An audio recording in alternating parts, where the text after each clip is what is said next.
اعوذ باللہ من الشیطان الرجیم، بسم اللہ الرحمن الرحیم۔ معزز خواتین و حضرات، السلام علیکم ورحمۃ اللہ وبرکاتہ۔ آج گوشہ کمال کی نشست نمبر 218 میں یہ گوشہ نشین معین کمالی آپ کی خدمت میں ایک بار پھر حاضر ہے۔ آج کل ذرا وقفہ زیادہ ہوتا جا رہا ہے اس پروگرام کا۔ اس کی وجہ یہ ہے کہ ملک کے حالات اس قدر خراب ہیں کہ طبیعت بڑی مقدر ہے اور نہ کچھ کرنے کو نہ کچھ کہنے کو دل چاہتا ہے۔ اللہ جانے ہمارے نصیب کب اچھے ہوں گے، اہل وطن کو کب اچھے حکمران اور رہنما ملیں گے جو اس ملک کے معاملات کو صحیح طریقے سے چلا سکیں اور ملک اور قوم کی خدمت کا دعویٰ ہی نہ کریں بلکہ اس پر عمل کر کے دکھائیں۔ آج میرا موضوع بہت دلچسپ ہے اور وہ ہے سلطانہ ڈاکو۔ میں پہلے یہ وضاحت کر دوں کہ اس کو عام طور سے سلطانہ کی وجہ سے لوگ عورت سمجھتے ہیں۔ یہ عورت نہیں بلکہ ایک مرد ڈاکو تھا جس کا اصل نام سلطان تھا، لیکن ڈکیتی کے بعد اس کو سلطانہ ڈاکو مشہور ہو گیا۔ تو اس وقت میں سلطانہ ڈاکو کو اس لیے موضوع بنا رہا ہوں کہ اس وقت جو حالات ہمارے چل رہے ہیں اس میں ایک سے ایک بڑھ کر سلطانہ ڈاکو ہمارے اوپر مسلط ہوتا چلا جا رہا ہے۔ تو میں سلطانہ ڈاکو کو بالکل آخر میں ذکر کروں گا۔ پہلے یہ بتا دوں کہ حکومتیں بدلنے کے باوجود ایک فارسی کا جو مقولہ ہے نرخ بالا کن کہ ارزانی ہنوز، یعنی قیمتیں بڑھاتے جاؤ، ابھی تو قیمتیں کم ہیں اس لیے بڑھاؤ، ان کے نرخ بڑھاتے جاؤ۔ تو جو آتا ہے نرخ بڑھاتا ہے۔ پچھلے لوگ آئے، انہوں نے کہا کہ جی پرانے جو ہیں وہ لٹیرے تھے اس لیے اب ہم پریشانی میں اور ہم تو قیمتیں بڑھانے پر مجبور ہیں۔ اور آخری ان کا جو حربہ تھا وہ یہ تھا کہ IMF کے کہنے پر ہمیں قیمتیں بڑھانی پڑ رہی ہیں۔ بھائی IMF ہمارا مائی باپ ہے۔ پاکستان کو اللہ نے اتنے وسائل دیے ہیں کہ آپ یقین کریں کہ اگر کوئی شریف اور اچھا دیانتدار محب وطن اور عوام دوست حکمران ہو تو IMF کو ایک نہیں 10 لاتیں مار کے بھگا دے۔ بالکل ہمیں ضرورت نہیں کسی IMF کی، کسی عالمی بینک کی یا کوئی اور ادارہ دنیا کا، نہ امریکہ کی نہ برطانیہ کی، کسی کی بھی ہمیں ضرورت نہیں۔ اللہ نے اتنے وسائل سے مالا مال کیا ہے اس ملک کو کہ حقیقت میں ہم دوسروں کو دینے کے قابل ہو سکتے ہیں اگر ہمارے حکمران اور ہمارے جو مقتدر لوگ ہیں وہ دیانتدار ہوں، ایماندار ہوں اور خود لوٹنے کھسوٹنے میں نہ لگے ہوں بلکہ عوام اور ملک کا ان کے دل میں کوئی درد ہو۔ اس وقت تک ہمیں جو لوگ میسر آئے بلا مبالغہ، پچھلی حکومت یہ کہتی تھی کہ سارے چور لٹیرے اور ڈاکو اور بھگوڑے ہیں، تو یہ گزشتہ حکومت میں بھی یہی تھا۔ تو یہ سارے ایک دوسرے سے بڑھ کر ہیں، کم کوئی بھی نہیں ہے ان میں، ایک سے بڑھ کر ایک ہوتا ہے یہ۔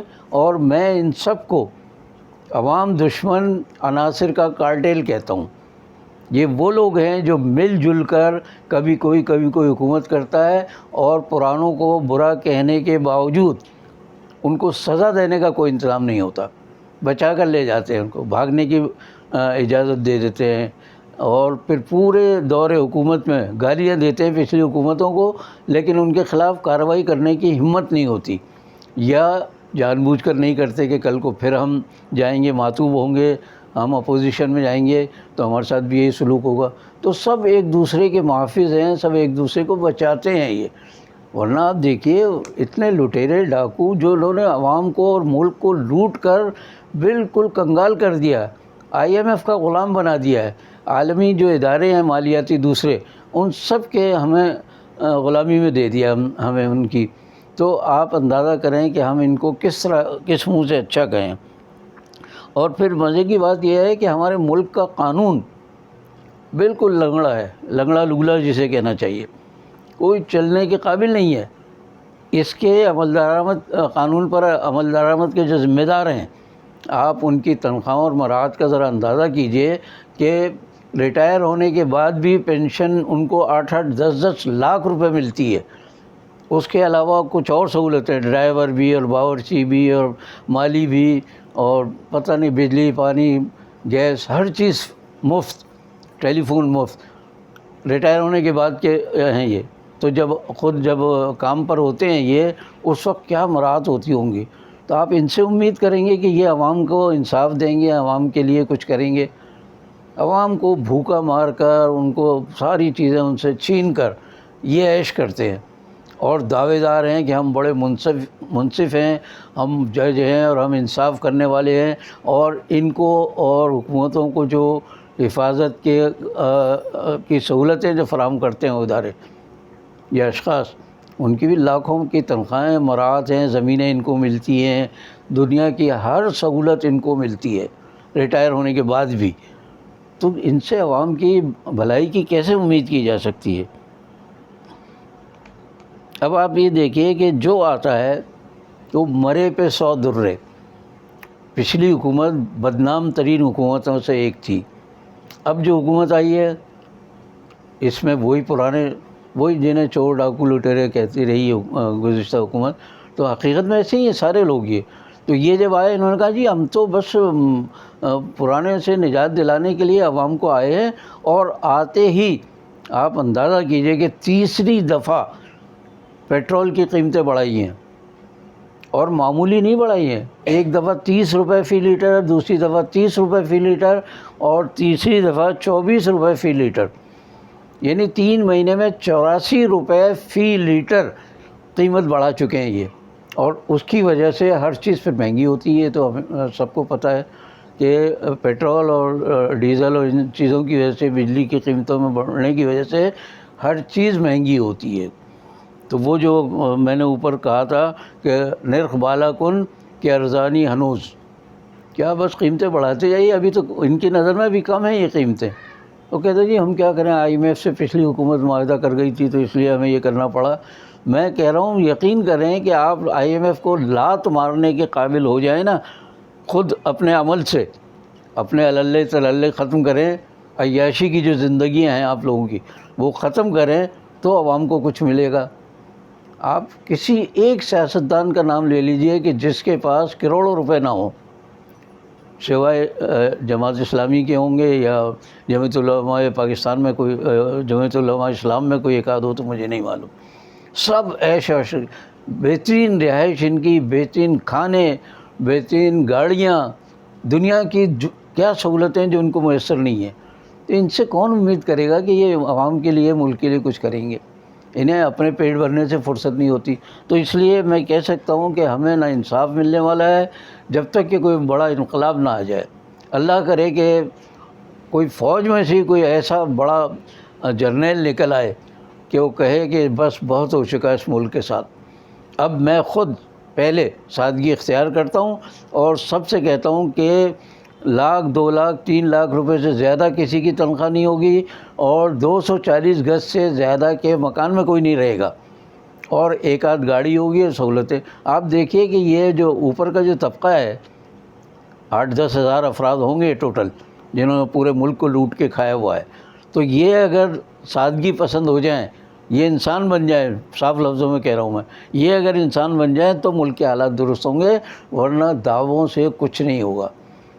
75 سال ہو گئے ہمیں دعوے سنتے ہوئے اور وعدے سنتے ہوئے، لیکن کوئی کچھ کرنے کے لیے تیار نہیں ہے. اس لیے ہم یہ کہہ سکتے ہیں کہ جب تک اعلیٰ طبقہ اپنے اخراجات کو کم نہیں کرتا، عام انسان کی سطح سے چلیے 50% زیادہ کی زندگی گزار لے، لیکن ہزاروں لاکھ گنا زیادہ سہولتوں کے ساتھ زندگی گزارنے والے وہ ہم پر حکمران ہوتے ہیں، اور ہم سے کہتے ہیں کہ جی اور آپ مزید تکالیف برداشت کریں، تھوڑا اور بوجھ برداشت کریں. اللہ کا غضب نازل ہو ان لوگوں پر جنہوں نے پہلے بھی پیٹرول کی قیمتیں بڑھائیں اور آج 2-3 مہینے کے اندر 84 روپے کر دیے. ان کو نہ اللہ کا خوف ہے نہ مخلوق کا کوئی خوف ہے. ان کو بالکل بے خوف و خطر یہ اپنے کیے چلے جا رہے ہیں، اور انجام بد کی طرف ملک کو تو لے جا رہے ہیں دنیاوی طور پر، لیکن آخرت میں جو ان کا انجام ہونا ہے اللہ کرے کہ ہمیں دیکھنے کو ملے. وہ جس حال میں یہ اللہ ان کو بعد میں رکھے گا کہ تم نے بہت کچھ لوٹ لیا، لوگوں کو بہت تکالیف دی ہیں، قتل و غارت گری، بد امنی، بے روزگاری، اور اس کے علاوہ مہنگائی، کون سی ایسی چیز ہے کہ جو انہوں نے خرابیاں پیدا نہیں کی اور یا جن کو جاری نہیں رکھا. اب میں آ رہا ہوں اس شخص پر، اس کردار پر کہ جو ذاتی طور پر، اخلاقی طور پر تو واقعی گرا ہوا تھا وہ، لیکن اس کا ایک کمال جو تھا وہ میں آخر میں بتاؤں گا، جس کا نام میں نے شروع میں لیا تھا سلطانہ ڈاکو. یہ دراصل سلطان تھا، بعد میں اس نے ڈکیتیاں شروع کی تو سلطانہ ڈاکو مشہور ہو گیا. اس نے پہلا جرم جو کیا تھا، انڈا چوری کیا تھا ایک. اب انڈا چوری کے جرم میں اس کو جو سزا ہوئی، اس کے بعد پھر یہ دوسری راہ پر چل پڑا. تو انڈا چوری کرنے والا یہ کردار آج تاریخ میں بدنام ہے بری طرح. ہمارے یہاں انڈے، بھینسیں اور یہ سب چوری وہ بیچ کر اور ملک کی حالت کو بہتر بنانے کے دعوے آج تک یاد ہیں لوگوں کو. تو اس نے تو انڈا چوری کیا تھا. اس کے بعد بھینس پر ذکر آ گیا. چودھری ظہور الہی صاحب جو بہت بڑے لیڈر تھے پاکستان کے، ان پر بھی بھینس کی چوری کا الزام لگایا. اتنا بڑا جاگیردار پیسے والا شخص، الزام بھی اتنا گھٹیا لگایا کہ انہوں نے بھینس چوری کی تھی.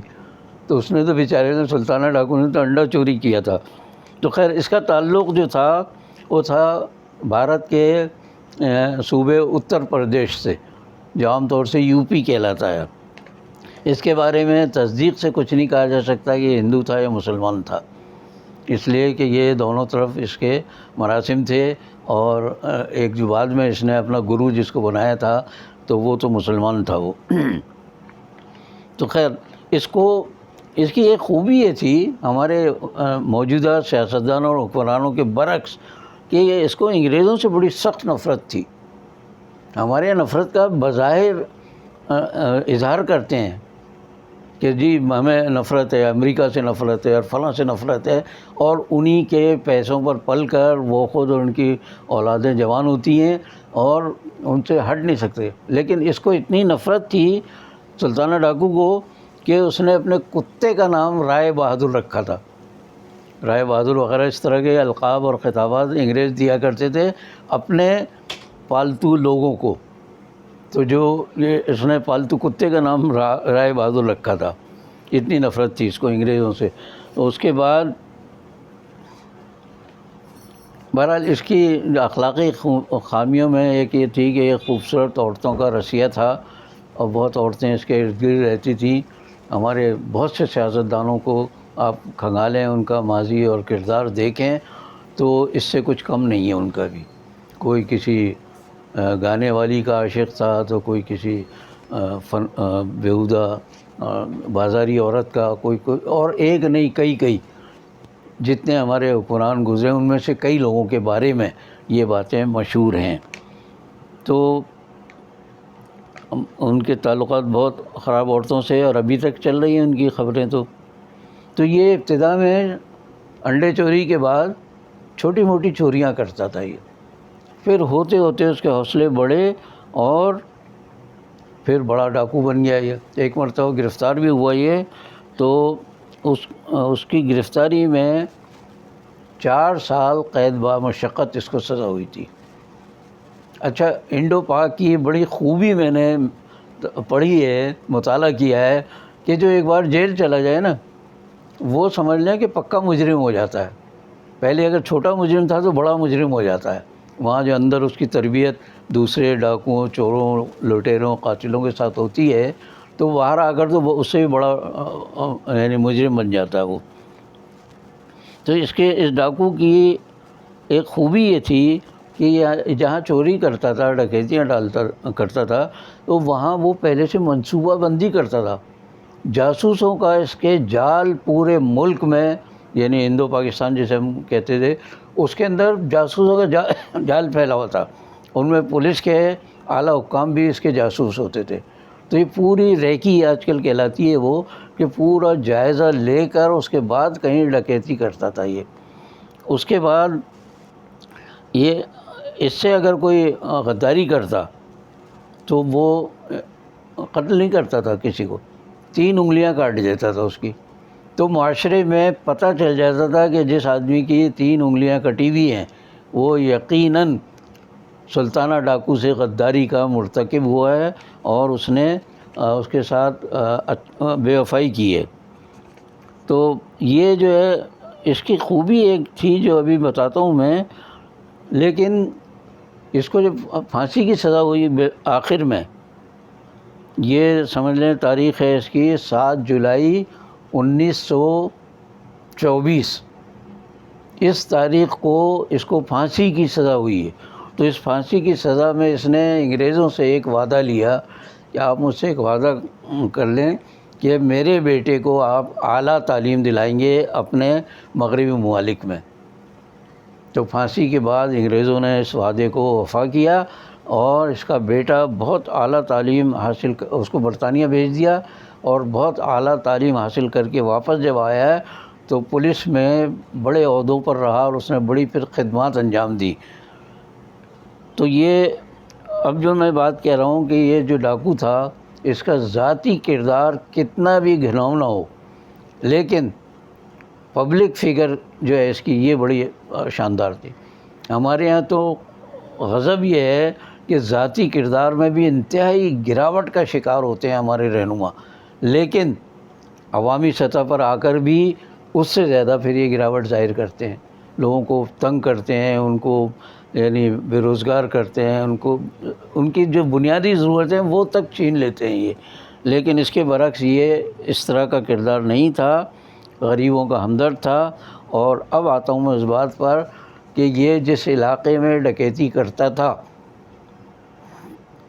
ڈکیتی کا سارا مال و دولت وہاں کے غریبوں میں تقسیم کر کے آگے بڑھ جاتا تھا۔ آپ ذرا اندازہ کیجئے کہ ہمارے جو سیاستدان جو بہت بڑے لٹیرے، ڈاکو اور پتہ نہیں کیا کیا، قاتل بھی ہیں، دہشت گرد بھی ہیں، وہ ذاتی کردار بھی ان کا بہت گھناؤنا اور عوام کے ساتھ بھی ان کا سلوک بہت ہی خراب۔ تو اگر ہم اس تناظر میں سلطانہ ڈاکو کو بہتر کہیں تو کیا برا ہے۔ باقی بشرط زندگی باقی، آخر میں آپ سے وہی درخواست کہ آپ اگر اس پروگرام کو کسی قابل سمجھتے ہوں تو اسے لائک کریں، شیئر کریں اور سبسکرائب کریں۔ اللہ حافظ۔